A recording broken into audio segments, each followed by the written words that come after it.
नमस्कार, खबरों की खबर में आपका स्वागत है। मैं हूं संकेत उपाध्याय। दुनिया के तमाम देश इजराइल हमास युद्ध को सुलझाने की कोशिश कर रहे हैं, लेकिन हर बीतते वक्त के साथ ये और उलझता जा रहा है। इजराइल और हमास द्वारा एक दूसरे पर लगातार रॉकेट हमलों के बीच मंगलवार रात उत्तर पश्चिम गाजा के एक अस्पताल में हुए विस्फोट ने दक्षिण एशिया की कूटनीति में भी भूचाल ला दी।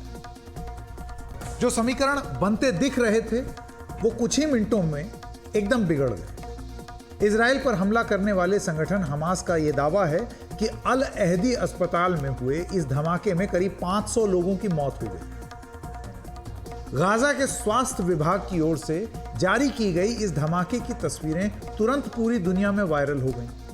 आप देख सकते हैं कि एक धमाके के बाद अस्पताल के आसपास कैसे आग फैली हुई है, जिसकी चपेट में आकर कई गाड़ियां भी जल गई। यह खबर जैसे ही फैली, पूरी दुनिया से इस घटना के खिलाफ तीखी प्रतिक्रियाएं आने लगी। सभी ने इस युद्ध के भयानक मानवीय संकट बन जाने को लेकर चिंता जताई। इजराइल की भी इजराइल को सभी लोगों ने तुरंत निशाने पर लिया। जो एकदम इंस्टेंट रिएक्शन आए थे ना इस घटना के बाद, उसमें इजराइल को लोगों ने निशाने पर लिया और उससे गाजा में बमबारी बंद करने की मांग तेज और ज्यादा होने लगी। दक्षिण एशिया की तमाम सरकारों ने बमबारी की निंदा की। ईरान के सबसे बड़े नेता आयतुल्लाह अली खमेनी सीधे कह दिया कि हाल के इन अपराधों के लिए अमेरिका जिम्मेदार। और ये सिर्फ दक्षिण एशिया तक ही नहीं सीमित है, और भी जितने देश थे, तमाम देशों में ये बात होने लगी कि भाई इजराइल जो है वो इसको बंद करे। आप किस तरीके से अटैक कर रहे हैं, ये ठीक बात नहीं। तो ये बहुत ज़्यादा फैलने लगा। अमेरिका की तरफ से भी ये हुआ कि ये जो भी है ये अमानवीय है। तो एक इशारा जाने लगा कि इजराइल इसके पीछे जिम्मेदार। इजराइल पर दबाव बना, लेकिन उधर इजराइल ने कुछ देर बाद ही इस आरोप का खंडन कर दिया। इजराइल का दावा है कि जिस वक्त ये धमाका दिखाया गया है, उस वक्त उस इलाके में इजराइल हवाई हमले की कोई कार्रवाई हुई ही नहीं थी। इजराइल की सेना ने उल्टा इस हमले के लिए आतंकी संगठन इस्लामिक जिहाद को जिम्मेदार बताया है। इजराइल की सेना का दावा है कि इस्लामिक जिहाद ने गाजा से इजराइल पर हमले के लिए जो रॉकेट छोड़ा, वही मिसफायर हुआ और अस्पताल के अहाते में आकर के गिरा। फिर उन्होंने कुछ तस्वीरें भी जारी की। अब इस पर वाद विवाद चल रहा है। अपने दावे में, और मैं बार बार दोहरा रहा हूं, ये इजराइल का दावा है, अपने दावे को पुख्ता तरीके से दिखाने के लिए कि उनका दावा थोड़ा ज़्यादा सटीक है, इजराइल की सेना ने एक वीडियो जारी की, जिसमें यह दिखाया गया है उस वीडियो में कि अस्पताल के अहाते में इस्लामिक जिहाद के नाकाम रॉकेट से आग लगी। इसमें अस्पताल की पार्किंग में आग तो दिखाई गई। फिर एक तस्वीर 15 अक्टूबर की दिखाई गई है, धमाके से पहले की, और 17 फरवरी की दिखाई गई है, धमाके के बाद की। तो ये तस्वीरें अगर आप देखेंगे, इसमें धमाके की जगह दिखाई गई, छत पर रॉकेट के टुकड़े दिखाई गए। इजराइल का कहना है कि उसके हथियारों, खास तौर से रॉकेटों के जो हमले हैं वो बहुत घातक होते हैं, और उसने ज़मीन पर बहुत बड़ा गड्ढा यानी कि क्रेटर कर दिया। यानी कि अपना जो वो अटैक दिखा रहे हैं, वो कह रहे हैं हमारा रॉकेट अगर गिरता, अभी थोड़ी देर में वो तस्वीर लूप में वापस आ जाएगी स्क्रीन पर, तो बहुत बड़ा गड्ढा हो जाता, क्रेटर हो जाता। इजराइल ने यह भी दिखाया कि अस्पताल की इमारतों को भी कोई नुकसान नहीं हुआ है, जो इजराइल के हमले में होता है। कहते हैं हमारा बड़ा घातक हमला होता, तो ये नहीं हुआ। इसका मतलब ये हमारे, ये देखिए ये जो क्रेटर बने हुए हैं, ये उन्होंने पुरानी तस्वीरें दिखाई। इसी आधार पर इजराइल दावा कर रहा है कि ये इस्लामिक जिहाद की कार्रवाई है जो नाकाम हो गई और रॉकेट खुद उनके ही इलाके में ऊपर आ गिरा। इसके बाद इजराइल की सेना ने हमास के 2 ऑपरेटिव्स यानी कि 2 सदस्यों की बातचीत को जारी किया है, जो उसने गाजा अस्पताल के धमाके के फौरन बाद रिकॉर्ड की। आपको दिखाते हैं कि ये पूरी बातचीत जो इजराइल की सेना ने जारी किया। मैं बार बार दोहरा रहा हूँ, देखिए जंग में क्या होता है, अक्सर बहुत सारे लोग इस कैंप जो है वो दूसरे कैंप की बात करता है। एक साइकोलॉजिकल वॉरफेयर भी होता है, जिसमें लोग एक दूसरे पर आरोप लगाते हैं और बहुत सारा जानकारी रिलीज करते हैं। तो ये उन्हीं के आधार पर, उन्हीं के सौजन्य से ये प्रस्तुत कर रहे हैं। मत आप बनाइए, आप तय कीजिए कौन सही है कौन गलत। हम नहीं कर सकते, क्योंकि जंग में ये बड़ा मुश्किल होता है, ये किसी भी दावे को पुख्ता तौर से ये साबित करना कि यही सही है, यही सच है। आइए सुनते हैं इजराइल ने क्या जारी किया।